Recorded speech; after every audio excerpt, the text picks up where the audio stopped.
finally here. We've had to wait an extra year because of COVID, but we finally get the best week of golf to watch, especially as a spectator this week between the Americans and the Europe squad, who Europe has had the Americans number for quite a few years now, so Americans looking to take back a little bit of momentum in terms of the Ryder Cup. And last week, our database approach absolutely killed it at the Fortinet Championship. While John Rahm obviously had a little bit of a shitty situation, we'll say, and I put shitty in quotes right there, because he obviously didn't feel very well, had the stomach ache going into the week, and ended up missing the cut. But despite that, we ended up coming out of the week extremely profitable. But outside of me, we had an outright winner in the Discord chat. Mark had an outright on Homa and McNeely, so must have felt pretty good coming down the stretch right there that one of them was going to take it down. We also had some other nice cashes in the Discord as well. But talking about myself, yes, I almost took down a GPP myself. Ended up finishing a close second and taking home a couple G's, which I don't think ever hurt anybody. So going to be pretty happy with that. But in this video, what we're going to do is we're going to preview the teams for each side of this Ryder Cup, as well as the format, and of course the patented course breakdown here for this preview. So we're at Whistling Straits this week, which is personally one of my top 5 golf courses in the entire world, not just in the United States. So we're going to cover my key stats at the end for any of the stat guys out there that want to see my course profile in terms of shots gain analysis, all that kind of good stuff. So without further delay, let's hop into the preview for the Ryder Cup. So we're going to kick it off by going through the teams. So kicking it off with the USA squad.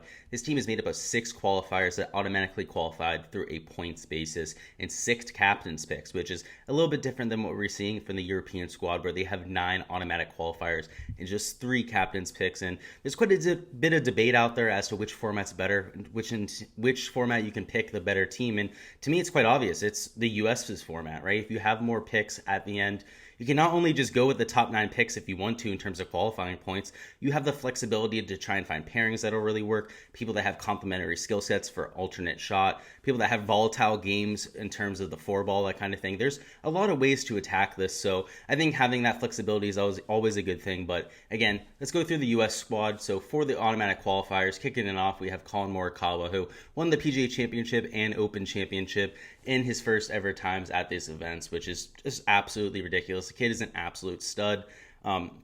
Only unfortunate part with Collin Morikawa is that he's coming in with an injury. Had a little bit of an injury with his back coming in, had to make some compensations with the swing, and we've seen it with his stats. He hasn't been quite himself with his shots gain approach, hasn't been an elite tier ball striker since the injury. So hopefully the time off, about 2 to 3 weeks, will give him enough time to reset, kind of get back to the fundamentals that he was just so good at before, because the US really needs him to come through in this Ryder Cup.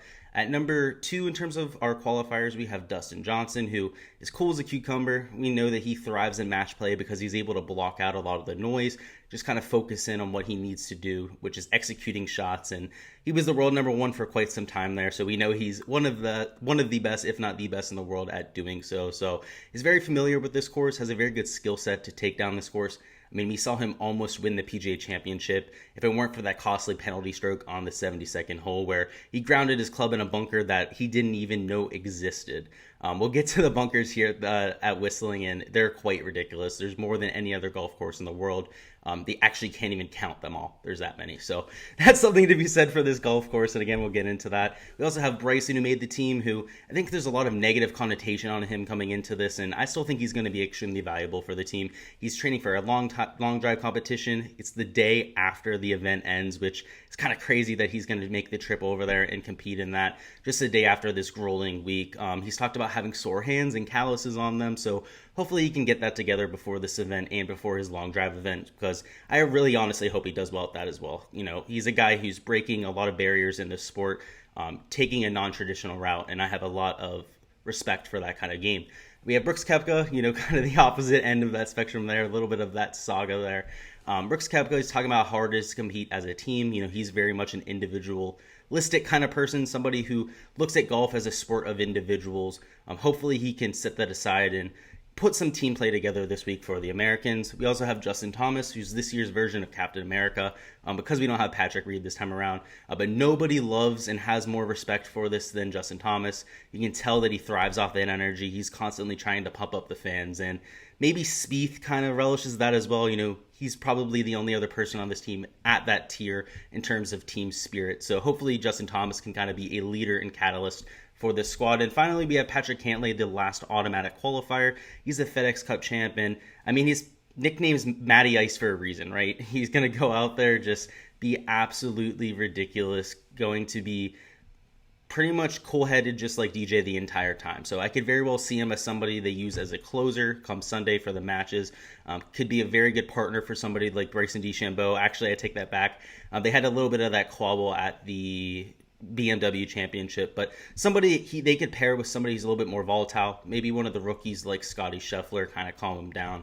We'll have to see. Very level-headed player. In terms of the captain's picks, we do have Tony Finau. It's not his first time going to a Ryder Cup.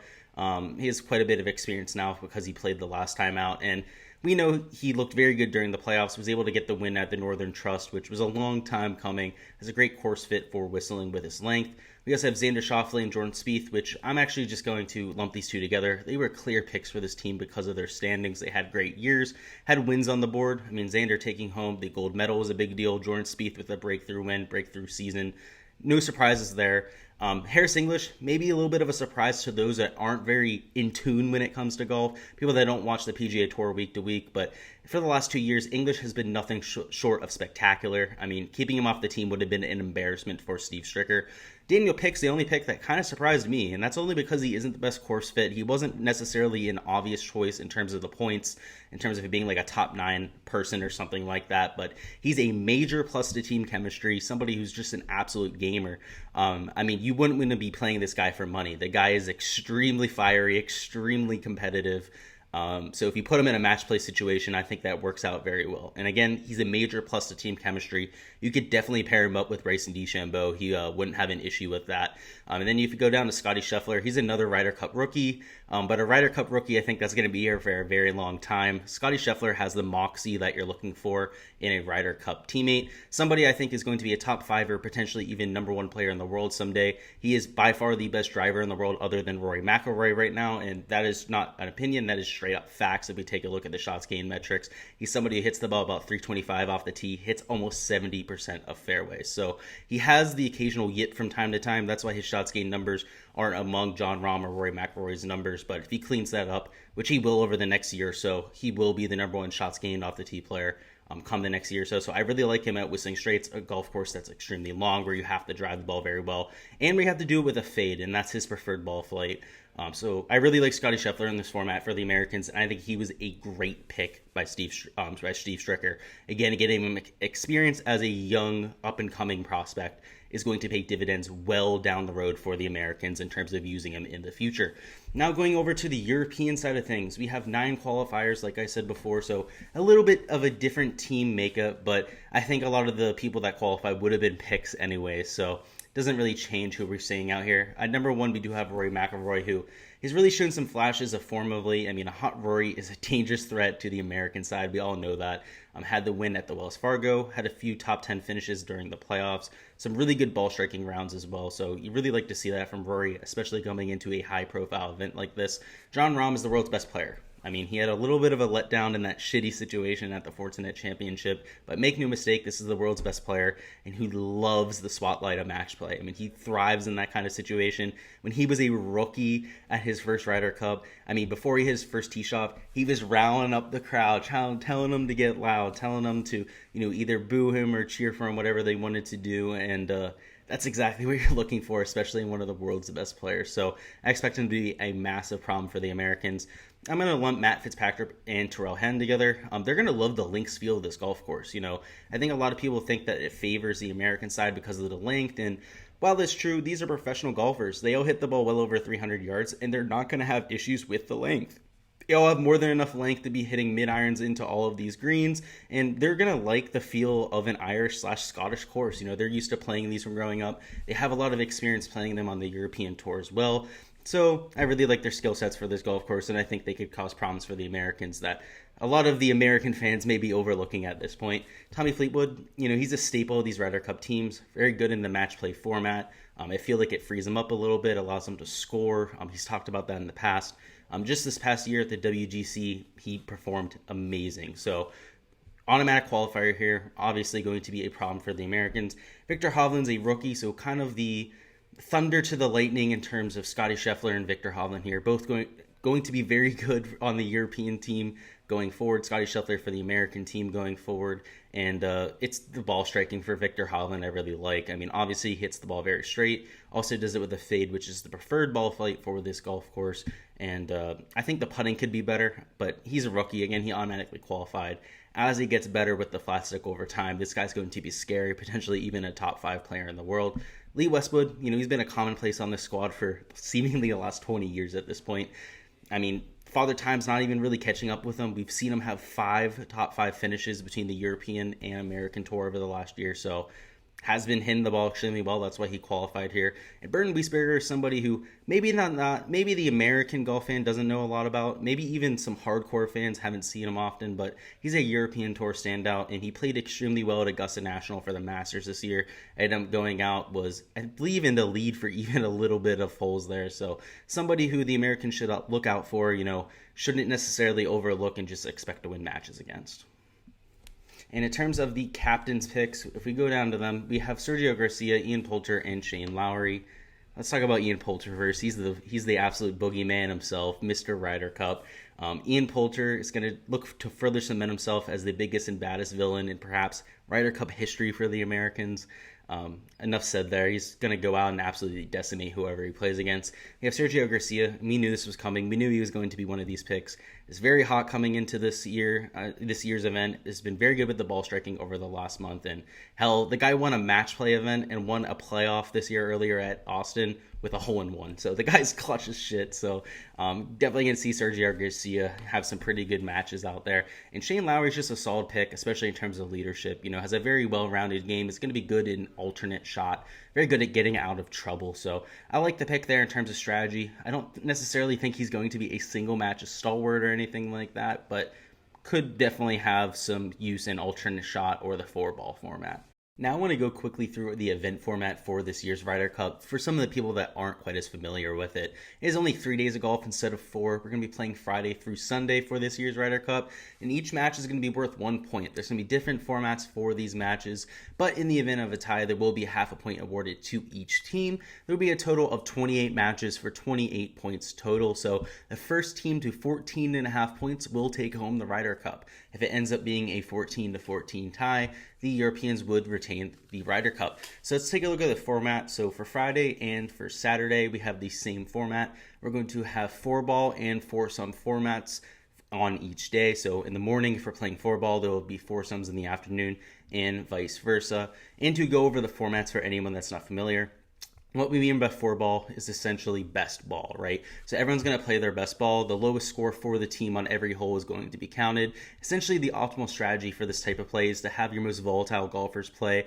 and go out and be extremely aggressive. So you expect Bryson to be a prominent part of the American squad for this 4-ball format. Scotty Scheffler and Colin Morikawa as well. They're extremely volatile, very, very good at making a lot of birdies, going out there and being aggressive. And then we have the foursomes format, which is the alternate shot format, the more difficult of the two. And this is where players take turns hitting shots. They also rotate who hits the ball off the tee for every single hole. And there's a lot more strategy that comes to play with the foursome format. You want guys that not only like to play together, have that kind of chemistry, but also have complementary skill sets. And that's extremely important dynamic of the foursomes format. There's also going to be pairings used from the past. Perhaps we're going to see the Rory, Ian Poulter type pairing again that has kind of dominated over the years there. Some of the notable pairings I think we're going to see from the Americans are going to have Cantlay and Xander, kind of combined them there. Maybe that should be their nickname, right? The Xander kind of team. Anyways, they played at the Zurich Classic, and they played extremely well together as well. They looked very comfortable. They looked like they were having fun as well. Xander was kind of cheering up Cantlay, kind of getting him into it, which at the Ryder Cup kind of format would be really important. So I think we could very well see that. We could also see Jordan Spieth and Justin Thomas go out together. They have very similar skill sets, or kind of have that around the green magic, and they know that if they hit a bad shot, the other one's going to be able to pick it up for them. And perhaps the putting differences between Jordan and JT can kind of get ironed out as well. I also think we could see a Rahm Sergio pairing. A pairing of the Spaniards would be kind of cool for the European squad. So maybe they decide to go with something like that for the alternate shot or even the 4-ball format. But on Sunday, that's when we have the 12 singles matches. This is by far the most fun day in all of golf. This is where you kind of sit back, you make sure you have no plans for that Sunday, and you just enjoy what unfolds. I mean, we get 12 points on the board, the most of any of the days, and this is just what it's all about. Singles matches, the most pressure of any shots on the game, and just straight up mono match play. There's a massive amount of strategy involved for each team. Who you send off for that first team, who you try to gain momentum with that first match, and obviously who your closing three are. Who's going to come down the button, kind of try to button it up for your team and take home the Ryder Cup. And oftentimes, guys, it comes down to the last match. These are very hard fought Ryder Cups. Typically, we don't usually see 4 or 5 point victories or anything like that. So there's going to be a lot of strategy involved with choosing who's going to be the anchor and who's going to go out there first. To be honest, I expect somebody like Jordan Spieth to be the one who kicks it off on Sunday for the Americans.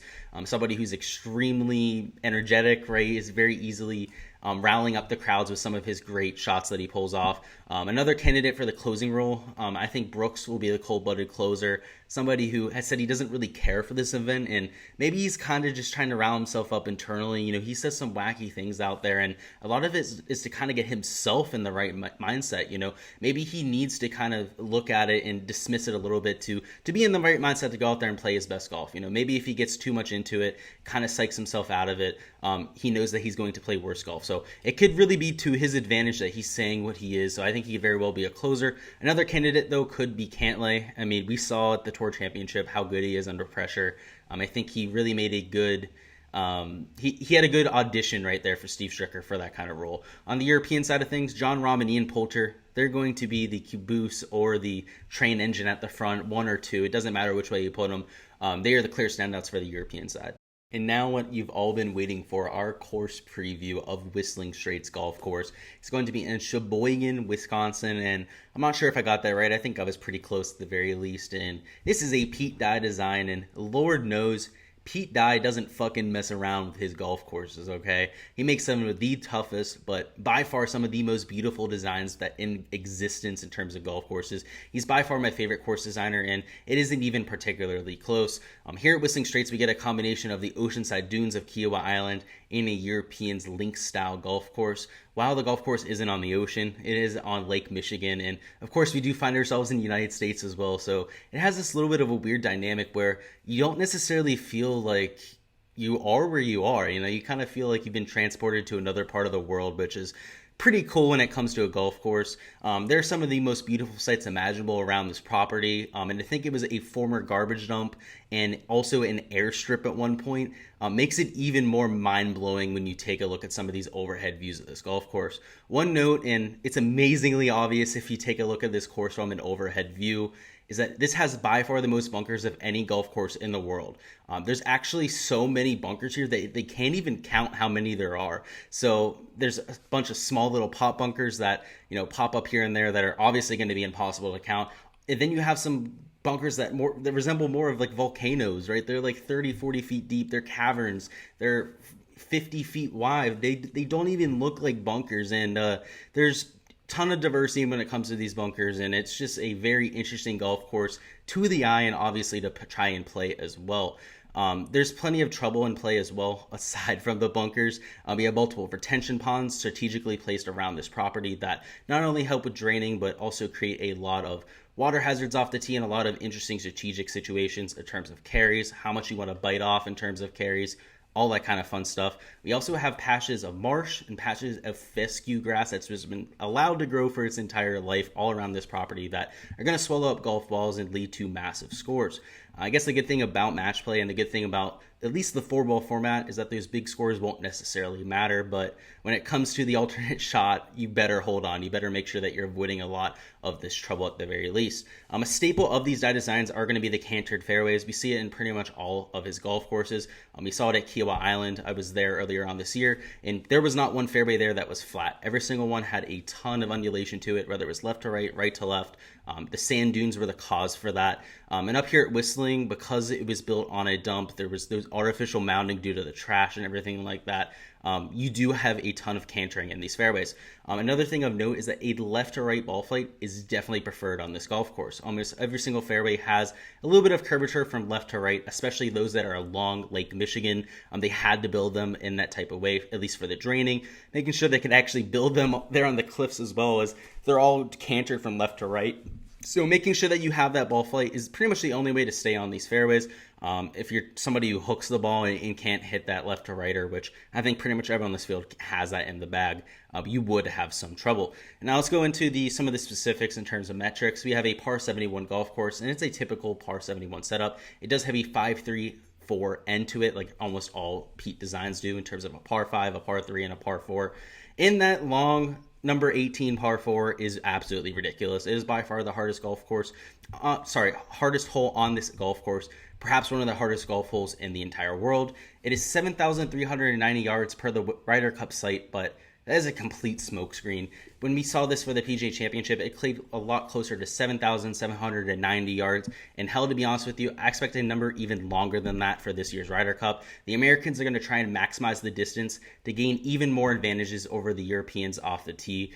So I expect to see almost a 7,800-yard golf course over here for the Ryder Cup. We have some bent grass greens. We have fescue on the tees and fairways, which, when it's manicured, it's very easy to hit off of, especially when you have some sandy undersoil like you have over here along Lake Michigan. We also have massive greens, so this is definitely of note. They are 7,500 square feet on average. That is 2,000 square feet more than the tour average. So these are some massive greens. They are tiered, though, which is of note because they often run out to trouble. You're often running out to other tiers of the green, 40, 50 feet, even longer from the pins if you're missing in the wrong spots. And if anyone knows who's played at a Pete design before, 2 putts are given from nowhere. I mean, these are extremely undulating greens. The tiered ones have lots of up and down, elevation changes. You're going to go over bumps, down bumps, all that kind of fun stuff. So 2 putting is going to be extremely difficult this week, especially if you're off with your irons. But now let's talk about some of the key stats, right? Let's talk about what kind of players are going to succeed here at Whistling Straits. One thing that's obvious is that with the length here at Whistling Straits, shots gained off the tee is going to be extremely important, especially when we consider a lot of the trouble off the tee in terms of the water, in terms of all the bunkering, all the elevated surfaces and fairways that when you miss, you're really down in trouble and perhaps even blocked out in terms of sight lines. So shots gained off the tee is going to play a huge role this week. That's why I have it there at number 3. And putting yourself in the fairways is not only going to be important for staying out of a lot of that trouble, but also making sure that you avoid the trouble going into these greens. These greens are just as protected as the fairways, if not even more so than a lot of the hazards. I mean, we have Lake Michigan at times protecting these greens. We have a lot of marshes, plenty of bunkering as well. I mean, every single green is surrounded by bunkers. So you can imagine shots gained approach is also going to play a major factor this week. I mean, anytime you have match play specifically, like we will Sunday, approach play is going to be the key to scoring over your opponent. So that's why you guys see it there at number 2. But at number 1, this is definitely a case of match play. It's all about putting when it comes down to it. I mean, the bent grass greens here are absolutely pure at Whistling. I expect a ton of putts to drop, and whoever's dropping the most putts is going to be extremely hard to beat. I mean, think of Ian Poulter dropping 25-footers, right? Patrick Reed shushing the crowd after answering a Rory prayer of a putt. I mean, sometimes the flat stick just triumphs all, so that's why it comes in there at number 1. That's all for the preview and course breakdown for this week, guys. Make sure to stay tuned for my Draftkings picks for the Ryder Cup coming out later on this afternoon. We're going to be waiting until the Draftkings salaries drop, some of the pricing, everything like that, because there are going to be Draftkings contests for this week. They're using a very similar format to what they do at the President's Cup, essentially basing the points based on matches won, the amount of holes left, that kind of thing. All that kind of fun stuff. So make sure to keep an eye out for that. That will be dropping as soon as we get those contests live.